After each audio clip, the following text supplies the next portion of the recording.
Welcome to SorWil Solutions, where we talk about what's going on in our community. I'm Joe Wilson, president of SorWil Technology Solutions. I'm with the communications professional in our area, Ken Miller, and with Dr. Kellen Adams, from superintendent from Leavenworth High School or Leavenworth District. Good morning, Joe. How you doing today? It's awesome to have you here. I want to say, first of all, you are the most visible superintendent I have ever met. Thank you. I have been here for, it seems like 50 years, and you're the only superintendent I've ever got to know on a personal basis. You are in so many committee meetings. You are in so many different areas in the community, and I just want to commend you on that, because I've called other superintendents and don't even get a phone call back, and you're always so at hand, so readily available to address people's issues, and I just want to commend you on that, because I really think that's what this community needs. Thank you. I have a 17 square mile office, and I try to use every corner of it. So I appreciate you noticing. Yeah, no, I think it's incredible. I know we've run into each other, multiple committees in the community. You are very involved, and I think that is important as part of this partnership. As you develop with the community in order to promote Leavenworth High School, Leavenworth schools. Absolutely. I consider us to be a VIP. And when I mean that, we are a very important partner in the community, right?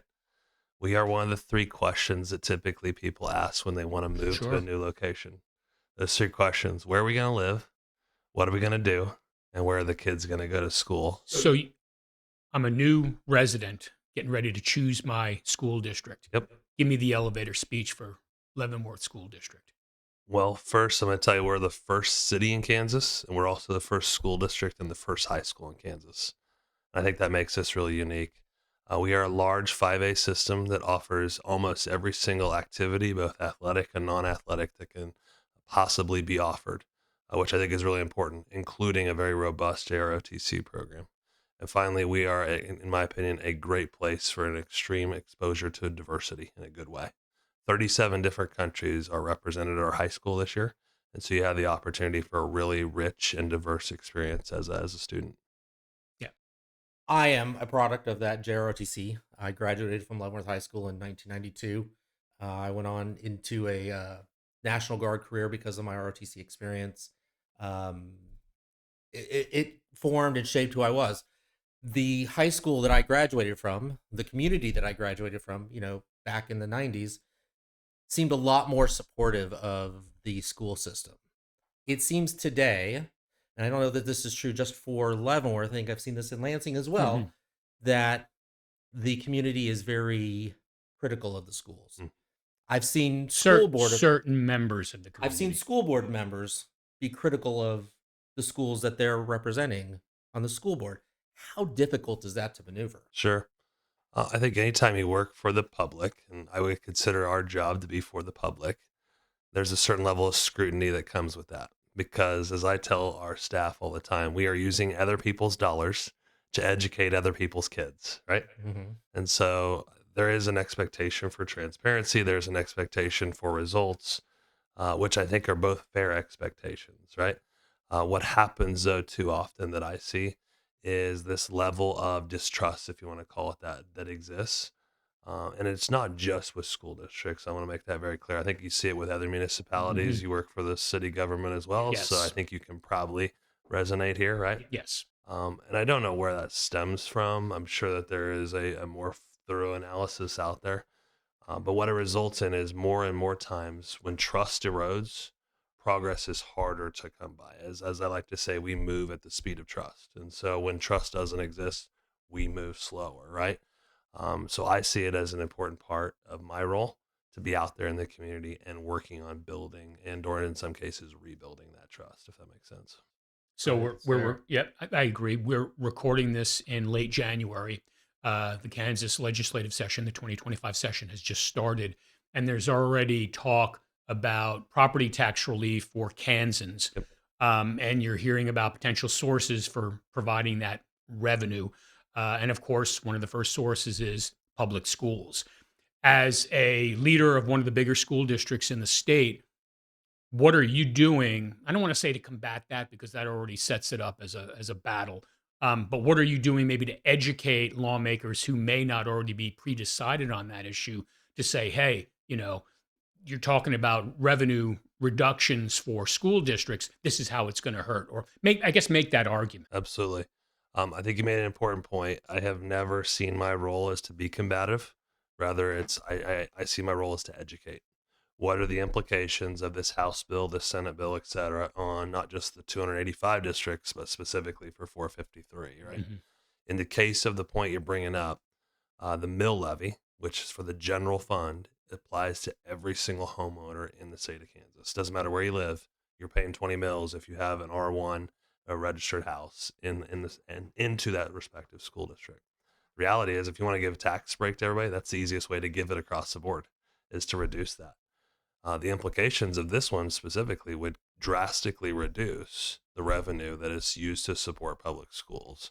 If you look at the state's general fund, it's approximately 7 billion. We are half of the pie. Mhm. And the only way we can have, so to speak, half of those expenses is through a sustainable revenue source, which is that mill rate. So I see my role as to help inform that you would be cutting out a portion of what is a really large and sustainable revenue source. In this case, you would be putting in peril the state's general fund, which is obviously supporting public schools. Are you hearing the voucher argument again? Yes, and to be clear, I think it's probably more appropriately couched as school choice, right? As we all know, those terms are synonymous depending on who you ask, Mhm. right? But the reality is, I think you're going to continue to see more and more bills that will gain traction that allow parents to have not only choice of where they send their kids to school, but also with that, if they leave the public side, they will be reimbursed in some form or fashion, just as if they were in that public sense. Does that make sense? Right. Yes. I would say that right now school choice exists. I have been an advocate of that point for years. Mhm. You can send your kids to Lansing as long as they accept. Right now, you can Mhm. live here, but you can Mhm. send your kids to Lansing. And Or then there's online choices too. there's Yeah. online. Mhm. You could send your kids to. I think you and I were talking about Lawrence. So Mhm. Bishop Seabury is the example, Mhm. right? That those options have existed for years. But right now, when you leave the public system, you are not given any reimbursement from the state. So that is very much in the financial hands of parents. That would shift potentially with some of the bills that are circulating out there as Mhm. well. Mhm. That's interesting. One of the things that I hear when we talk about public schools, and I hear people in the community, especially if they don't have kids, why am I supporting the public schools? If my kids don't, I don't even have kids that go there. I mean, what is your argument to them and to the people who say that to you? I'm sure you hear that all the time. Sure. My first is, you're either in a pay it forward or pay it back kind of mode, right? So I just had my first child. My wife and I have a 5 month old. So one could argue that for years I had paid my property taxes for children that I didn't have, Mhm. but other people were helping do that. When Koa graduates, I want to emphasize the when, not if, right? Because he's going to graduate. And then we're going to hopefully get him into, some type of post secondary, but that's way down the road. I will continue to pay my taxes for the children that aren't yet born. I have a belief you both pay it forward and you pay it back. This is the best way to maintain the best democracy in the greatest country in the world, is to continue to have an educated citizenry. If we want to move away from the number one world leader, the best thing we can do that is to cut out public education. That's very interesting. One of the things I think you and I have talked about a lot. I have a child who is attending Warren now. He's got some issues that he's dealing with. The mental health aspect that our schools aren't set up for. How what is the expectation, or what expectation should families have on how to partner with the school to help with children that might need extra help, mental health wise, or whatever that might be? Sure. I give this example frequently, but have you ever been, and the Snickers commercials do a great example illustrating, have you Mhm. ever been super hungry and you almost like lose your mind and can't focus, right? Remember when they started naming the Snickers Mhm. after people? Here's hangry, right? Mm. I liken that to mental health. If you aren't in a good state mentally, forget about reading, writing, and arithmetic. You're not going to be able to focus on whatever it is that we're trying to teach you, because you're not in a spot where you're ready to learn. Does that make sense? Mhm. Mhm. With that said, we were also not a system that was built for this. We were really a system built for those three things that I just talked about: reading, writing, arithmetic. So part of it is, here is this demand that's being caused or driven, if you will, by things outside of anybody's control. And while we would love to help, we really weren't set up for that. So I see our role as to help partner and oftentimes serve as a liaison to a third party that is much more appropriately set up for that. Does that make sense? Yeah. And this is where I give my shameless plug to partners of ours like the Guidance Center, for example, right? A phenomenal partner. We're happy to work with them. We're happy to make it super convenient for you as a parent. One of our barriers we often see for children or parents seeking guidance for their children, the inability to take off work and get them to those appointments. Well, that's where we can come in. We can help facilitate that process, create the convenience, get the child the support that they need, and minimize the disruptions in the classroom. Does that make sense? Yeah. No, I think Yeah. that's a great point. So you're talking about mental health and being able to kind of on the fly help your student body for those who need it. It's no secret, and I'm not speaking specifically of the Leavenworth School District, but just school districts in Kansas in general are, I don't want to call it having a problem, but it's a challenge to recruit teachers, whether it's salary related, whether it's benefits, whatever it is. And then on top of that, I mean, some teachers, I think, in their classroom have to act as a mental health overseer because that's who's in their 20 to 30 to 35 kids in their class. Talk a little bit about what kind of a challenge for the Leavenworth School District it is to not only recruit quality teachers with the appropriate tools that you can use, but keeping teachers, the ones that are going to be there 15, 20 years, who are really going to be that institutional knowledge bulwark that really that your district should be built on. Absolutely. I do separate the two, and I will tell you that both are currently a challenge, right? I am a big proponent that the first group that you should to retain is your own. If you can focus on retaining more of your own, right, then you have to recruit less. So some would say, no, you should focus more on recruiting new and filling the pipeline. I can appreciate that argument, but if I retain more, I therefore have to recruit less. Does that make sense? Yes. The retention piece is extremely difficult for a couple of reasons for us. One is it's extremely hard to live in the district, making it extremely easy to leave the district. We are the state's fourth smallest school district geographically, 17 square miles. We're basically a 4x4 area. If you're not able to locate here and instead you're driving in from Bonner every day, if a job pops up closer to Bonner and you don't have to relocate and everything else, and you just turn the car south every morning, that's pretty easy to leave that position. Does that make sense? So that is a constraint for us. Two is, I make no bones about it. This is a difficult district to work in due to some of our student demographics and otherwise, right? It is challenging on a daily basis. It's also extremely rewarding work, but you've got to be able to navigate the challenges that some of our demographics bring with them. One of those is student transiency. Annually, we turn over 20% of our students. So we have a 5A system. Annually, a 3A system moves in and out of that 5A system. Wow. Yeah. Okay. So think about that. Your class in August is very likely not going to be the same class in May. Does that make sense? You guys are both from here. You know the three prison institutions. We have connections there with either family that are incarcerated. The other one I think often goes overlooked is you have parents that work at one of those facilities. And we're talking about mental health and just the implications of the mental health of keeping someone incarcerated on a daily basis. And maybe that comes home with you at night. Does that make sense? From the recruitment standpoint, what has been a challenge for us is, I would say, not unique necessarily to Leavenworth, but just in general to not only Kansas and the nation. One is the profession is no longer respected. And in some cases, I would say it's very much disrespected, right? And I liken this to what nurses went through during COVID, what I see law enforcement going through on a daily basis, right? There's some other categories, but I see these certain professions that are just generally speaking, our culture has said, you know, I'm going to actively disrespect this profession, and teachers are now in that category, right? Let me ask you a question, and it's kind of out of left field a little bit. Ms. Pinnell, Ms. Singleton, Mrs. Wallach, Mrs. Crowley, Ms. Booz, Mrs. Cohen. I just named my first through sixth grade teachers. How many of your students can do that, do you think, percentage-wise? Can you do it? I remember, because and they were all female, by the way, and I was in school in the 60s and 70s, but I remember each one of them, and each one of them made me a better person. But they were all, other than my first grade teacher, they were all 10, 15, 20-year Of veterans of that school. absolutely. But I think that kind of goes back to what Kellen was saying. You know, teachers when you were young, even when I was young, if you spoke back to your teacher, a parent had something to say about it. Mhm. The parent didn't show up at the school to talk to the teacher about you speaking back to them.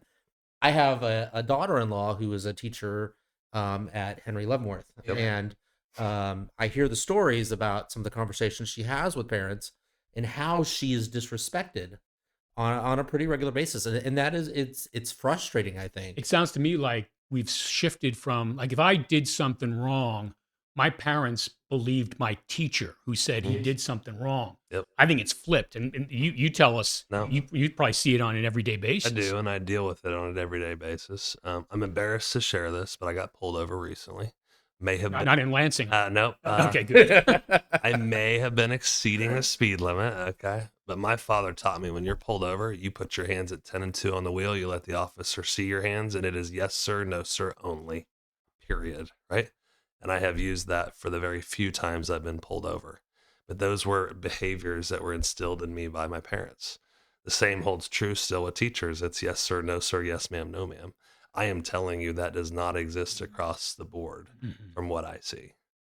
And I will also share, because we're being transparent here, that I may have been suspended a time or two in high school. Okay. And I still remember the last time it was at Hayes High School, where I'm a proud graduate. The meeting in which I thought my father was going to finally come and defend me. And I was like, all right, it's finally going to happen. I remember sitting there, and his only question, one and only question for the assistant principal was, 3 days? Why isn't it 5? I think the punishment isn't harsh enough. That was my dad's mentality. Did it make you a better Yes. superintendent though, because you went through that Absolutely. It process? made me a Yeah, better person, right? yeah. Especially at the age of 17. We don't see that across the board, unfortunately, right? And I'm not saying that teachers are always right and parents are always wrong. That is not the message I want to send here Mhm. today. But if we can get back to a place where we respect law enforcement, we respect teachers, we can bring this profession back into something that is considered to be in high regard, which I think it should be. That to me is one of the largest challenges with our recruitment and retention. We kind of talked about the political stuff a little bit. I know there was another topic that you wanted to bring up, which may be even a bigger threat than funding cuts and teacher disrespect. And I know it was fentanyl that you wanted to bring up too. Yeah, so we know that in the county, fentanyl is a huge issue. How big of a problem is that for our school systems in Leavenworth County? Sure. Thankfully, we have not had to deal with Oh, this good. in a Okay. large or consistent manner, right? But to be fully transparent, we do have drugs that are found on our campuses from time to time. The concern, and I have been through the training, so I know enough to speak about it, is the level of fentanyl that's considered to be appropriate versus lethal is so microscopic in nature. Size of a pin. And, I went through the Mhm. KBI lab, got the full experience. They showed us, how it's measured and everything. Mhm. We're not talking about the difference between this 20-ounce bottle and this, right? Mhm. This is pretty easy for most people to judge. And all it takes is those set of brownies or whatever that they're coming in on, just that little amount. And unfortunately, we do not have the capability and the capacity to police every square inch and every square foot of our facilities. And so, thankfully, knock on wood, this is not something we are seeing across the board. Are we being proactive in it? Yes, absolutely. But it is going to be an all hands on deck kind of thing in order to keep this at bay. So teachers are trained in the use of Narcan. They have it Yep. on campus, and So we do have Narcan on every campus. I will say the majority of our teachers are not trained. We do have trained personnel though. So when you look at our campuses, this is going to be primarily in administration, school resource officers, our nursing staff, et cetera. But every campus is going to have people that are trained, and they're also going to have that supply on hand in the Mhm. event that that should happen. you brought up school resource officers. Does every school in the district have a resource officer? Unfortunately, not. So we have chosen to target, if you will, our secondary schools. So in partnership with Leavenworth Police Department, we do have one uniformed officer, and then we also have our own staff, so to speak, on the safety and security side. So thankfully, we have a number of folks at the high school. I believe that FTE is 4, if I'm not mistaken, and then at the middle school it is 3, or sorry, 2, excuse me. The elementaries are where we currently do not have any FTE. One of the things that we talked about before we went on camera here, and I mentioned it as something that my daughter was born and raised in Lawrence.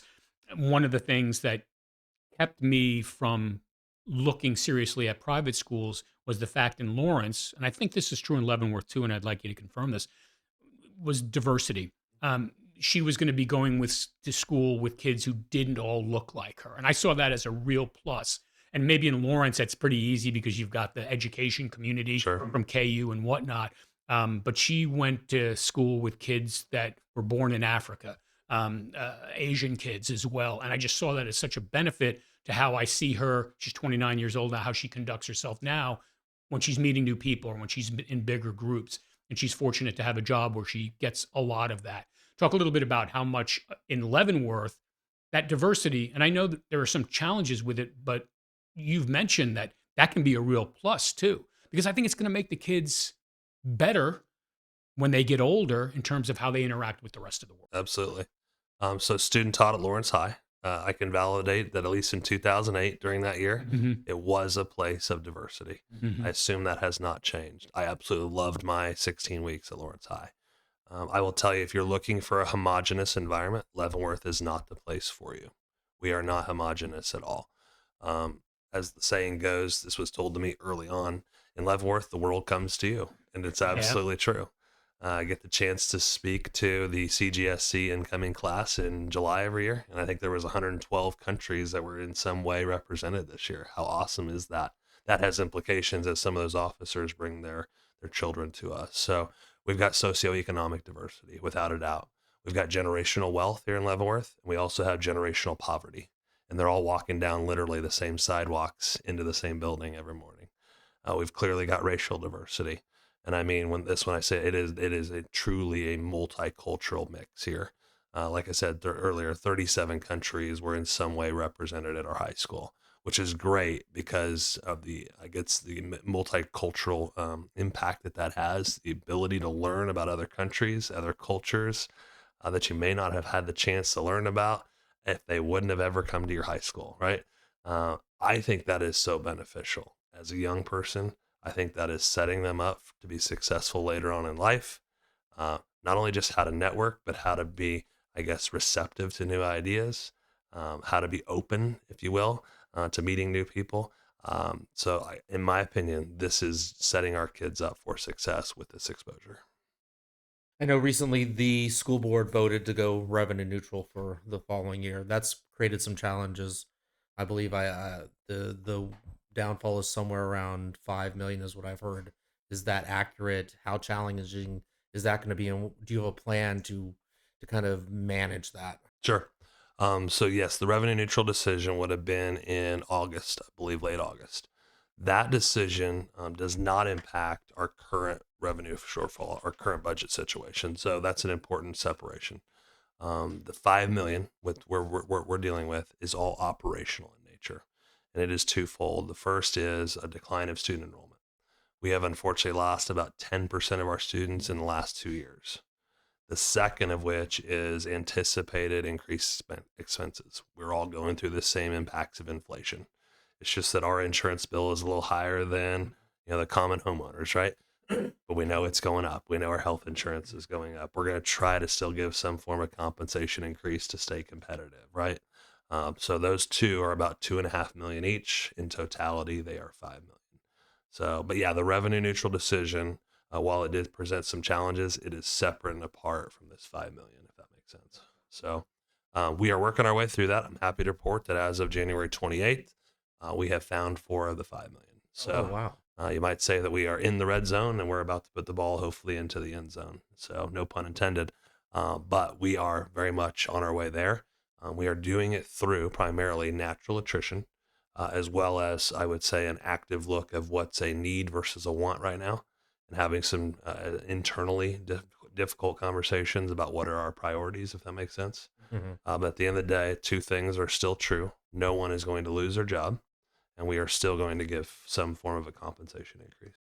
One of the challenges, and I have to be careful how I phrase this, but the Lansing School District is going through challenges to the point where I think they're still considering a bond issue or a bond extension. Perhaps you might know more about that than I. when it comes to maintenance of facilities. Not that the can has been kicked down the road for years and years and years, but there are buildings that need some upgrades, some maintenance, and that's kind of come home to roost. Leavenworth School District, are you facing the same problems, or is that maybe not as much of a challenge as the challenge that you just described for Leavenworth? Sure. Based upon what I know about Lansing's situation, I would say we are not in the same situation as them, because our challenge is on the operational side, primarily due to student enrollment. Conversely, our buildings and our building maintenance fund, i.e., capital outlay, are in a good spot. And so, insofar that we stick to the plan and we execute the plan, we can still hopefully maintain our buildings. Now it's going to be imperative for us as we get into these priority conversations and we start having really, and I'm talking difficult conversations about what's more important here. Mhm. It's easy to start kicking the can. You know what? That HVAC project, it was slated for 26. Let's push it off 2 years, right? That roof project, let's push it off 2 years. And again, I don't know enough of the context of Lansing, but Mhm. generally speaking, that's what happens in most of our school communities is we start kicking the can from the plan that was developed, and eventually that really builds a snowball. Does that make sense? You mentioned the student enrollment has gone down. What are you attributing that to? Sure. I love this question. So some of it's conjecture and some of it's got data behind it.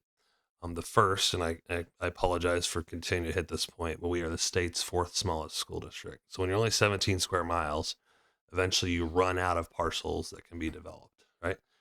We don't have 1 acre of ag land that I'm aware in the district. So we're all generally speaking R1, R2 housing and some light commercial, right?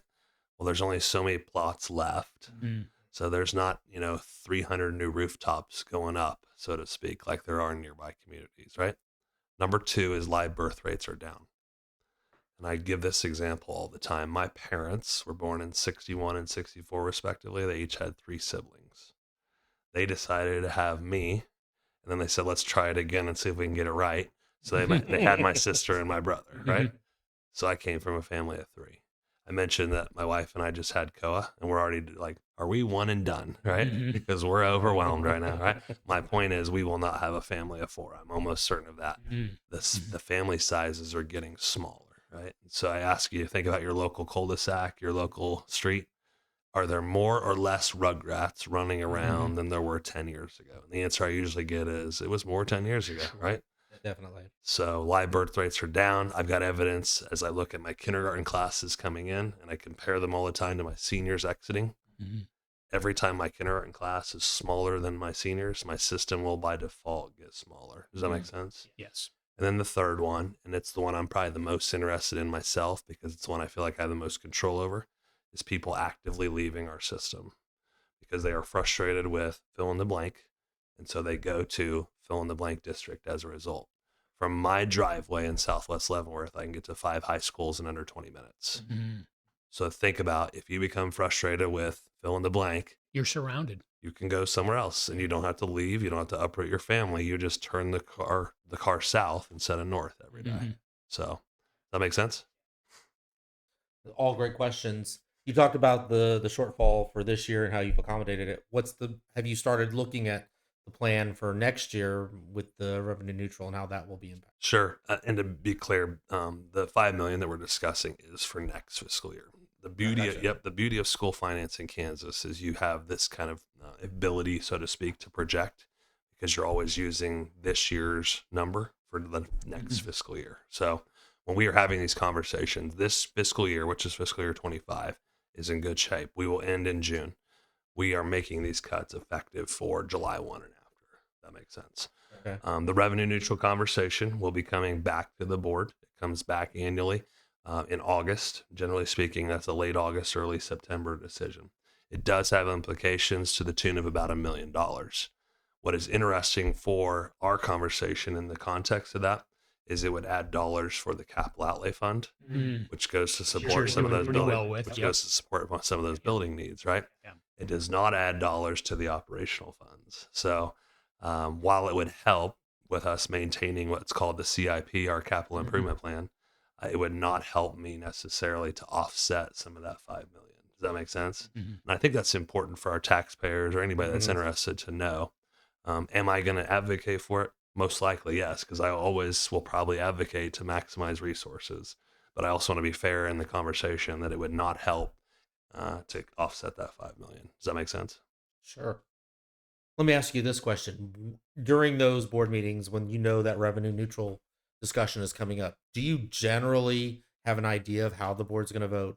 Or are you typically caught off guard when that vote comes through? I would not say caught off guard. I just say generally speaking, I have a pretty good feel for where members are at. At the end of the day, that vote is not final until obviously the meeting, right? Hmm.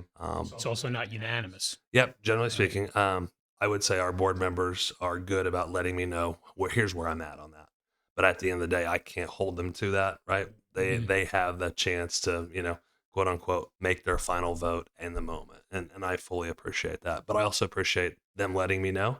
Hmm. So, because I operate, rule number one is no surprises, right? Mhm. Of Right. course. Right.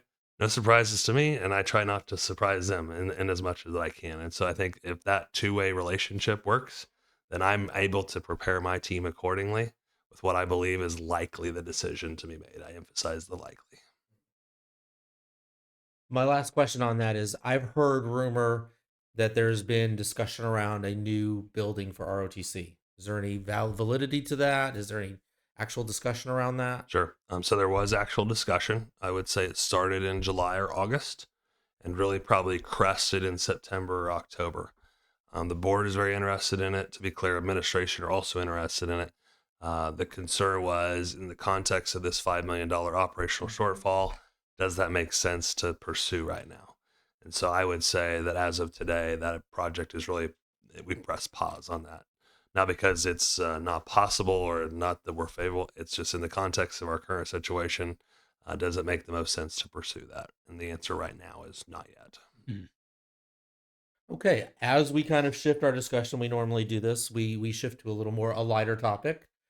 Before we do that, I just want to mention and call out I'm wearing another nonprofit shirt representing Stronghold. We do have military community members that have some food insecurities, and Stronghold provides opportunities for them to, in a confidential way, to obtain food for their families. Because while we most of the time, and I didn't realize this till I toured this during my campaign, um, we don't pay our soldiers quite enough sometimes, and so they can be impacted by that. And so this was put together. It's a great nonprofit. If you're thinking about contributing to a nonprofit, look them up on the web and consider donating. Now, as we shift our topic to what is on your mind, I think we like to bring up, what are you currently thinking about? Very light. We talk a lot of football. We talk a lot of, what are we doing? I have a feeling I know what's on your mind. No, you don't. Okay, go ahead. All right. And I don't know if this is lighter, and it actually It always gets it's so heavy. kinda- It's supposed to be light, it's and it kinda always re- turns heavy. it's kind of related. I think there's implications here, and once I say it, you're going to nod your head yes. I've been following the DeepSeek issue again. AI, and it's the technical part of that issue today is the Chinese company is able to do AI computing cheaper than what we're seeing Google and ChatGPT and all that, blah, blah, blah. But the AI part of it, and I know you've been learning, we've been talking about how to use it as a tool moving forward, whether as a public information officer, business owner, IT business owner. What do you see as the implications for education? How do you, and I'd almost say, like, how do you put the saddle on that horse so that the human element is still there to teach our kids the right way to do things, without plagiarizing their entire, Sure. school career? I love this question. So I'm going to mix a couple of topics here today. One is limited resources. Two is recruitment and retention. And three is making this the best district that we can be. I'm a firm believer, and I probably will die believing this. The best thing in teaching and learning is the teacher in the classroom. Mhm. Okay. But if the teacher in the classroom is so overwhelmed with trying to get all the ingredients to the table, they cannot focus on cooking and baking the best cake they can, right? Because they're more focused on all the logistics. If we can use AI as a tool to increase their bandwidth, we can get back to them pouring their heart into what they got into this for. Does that make sense? Mhm. But when I've got instructors that are spending all night or all weekend prepping lessons, getting units ready, grading, whatever that task is, that they are so mentally done, they don't bring their best into the classroom. Does that make sense? So we have chosen to embrace this. We were the first district in Kansas, which was fitting, what I said earlier, to embrace what's called Magic School AI. So hats off to Jake Potter because he really brought the idea to the table. And I simply lifted the lid, so to speak, and said, let's do it. And so we have not mandated it. That's really not our approach, but rather created the avenue, if you will, for teachers to embrace it. Are a lot of teachers picking They it up? are. Yep. I've got my wife who works at Anthony using it almost daily now. And she is seeing the benefits. What I really saw the connection with, and hopefully my mother-in-law doesn't kill me for using her, but this is an educator that is at the back of the barn and seeing, about to be put out for pasture, and she recognizes that, but was asked to teach science for the first time this year. First time. And saw struggles, and I was able to witness it on a Sunday afternoon with preparing for a content area that she's never taught before. I saw my wife sit down next to her, which is what my wife does. That's her job. Get in the trenches, sit down next to her, and walk her through how to use ChatGPT to design an entire unit plan, an entire week's worth of lesson plans, etc. I saw the light bulb go off in that moment, and I'm like, here was a woman that was probably going to go home and spend 5, 6, however many hours on something that she shouldn't be focusing on. We want her to focus on the instruction. So it absolutely has my support. I think it is a tool that can and should be used for good. Do we need, some policy and some restrictions around it? Yes, just like anything else, right? I use this phrase all the time. Water is the essential to life. Water can also take life. It's how we embrace and use water that determines whether or not it's good or bad, right? Yeah. The same holds true with AI. That was my top of mind. That was your top of That mind. was my top of mind. Man, I'm reading too much Wall Street Journal, I apparently. guess. Well, my top of mind is, did Josh Allen get that 1 yard or not? Can AI help prove that in the future or disprove it? There you go. Right? Did he get that 1 yard? Yep. So former football official, Is there anything you haven't done?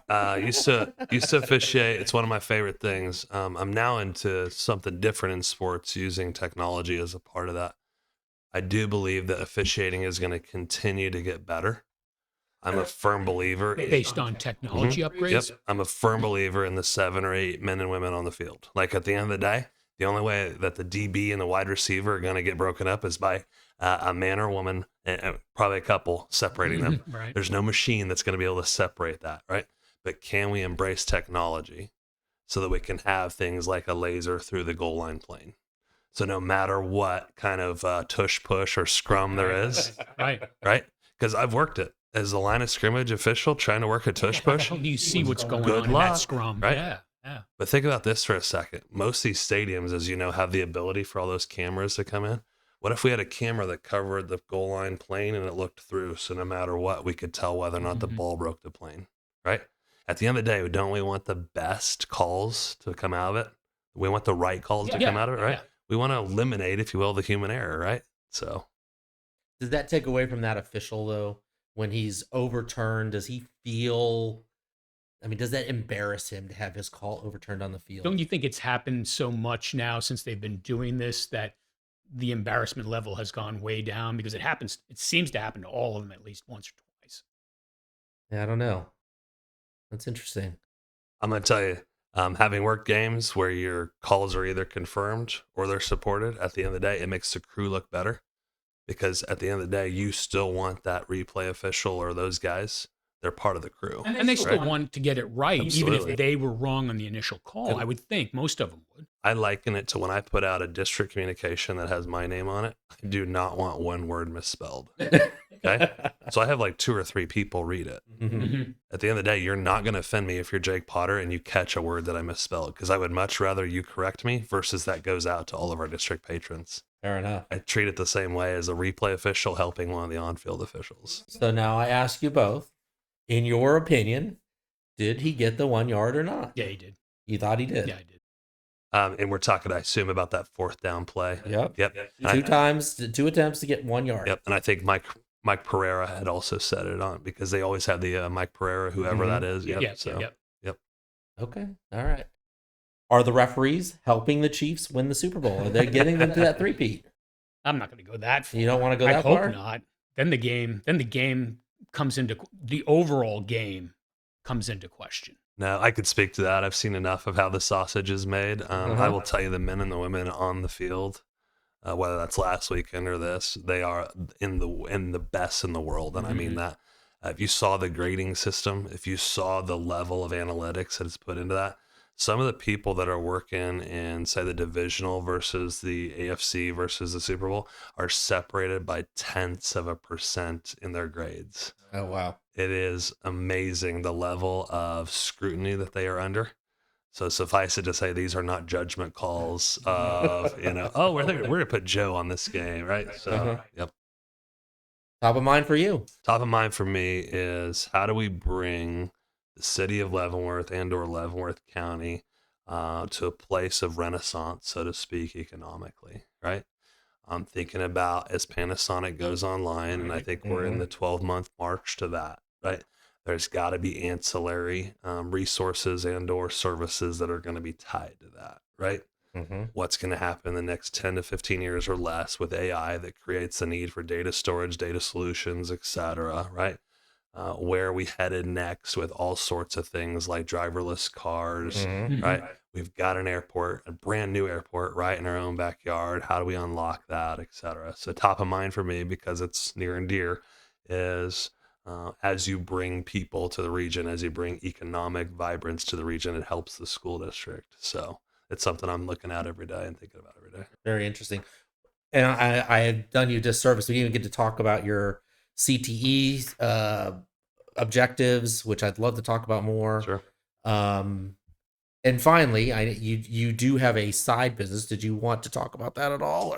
Sure, happy to. Because I thought that was very interesting. I've never seen that. Ken has no idea what it is. No, I don't. So if you want to talk about that a little bit, this is an opportunity to talk about it. Sure. So known as Midwest Timing and Results, we interface with primarily high school and collegiate clients in the Midwest. The state of Kansas is probably our biggest in terms of scale, but we provide full scale timing and results services for high school and collegiate track meets, cross country meets, and road races. Started back 10 years ago. I was a middle school track coach. My team literally had 180 kids on it. We were hosting a 12-team middle school meet, which some might qualify as a certified circus, right? And the thing would go for 12 hours. And I had parents at the end that looked like they had been through a marathon just waiting for their child to run, right? And so I asked the question, how can we make this meet more efficient? They were like, you got to bring in fully automatic timing. Hired it out. Long story short, it was a bad Cat 5 cable that caused a connection issue. You ever dealt with that? Yeah. Yep. So learned a little bit in the process, and I decided, hey, how can we do this at the other meets we were going to? Our first year we worked 5 meets. Last year we worked 275. Wow. Wow. So it's been a great chance for me to stay in the game, so to speak. I'm operating far less, so I've really moved primarily into the management role, but I've got 12 crews throughout the state that run primarily through March and May and provide services across the state of Kansas. So they set up equipment that enables this. I mean, laser. I guess I'm trying to figure out how that works on a more efficient basis. Absolutely. So for our listeners and everybody else, next time you're at a track meet, I want you to look at the finish line for a camera on a pole.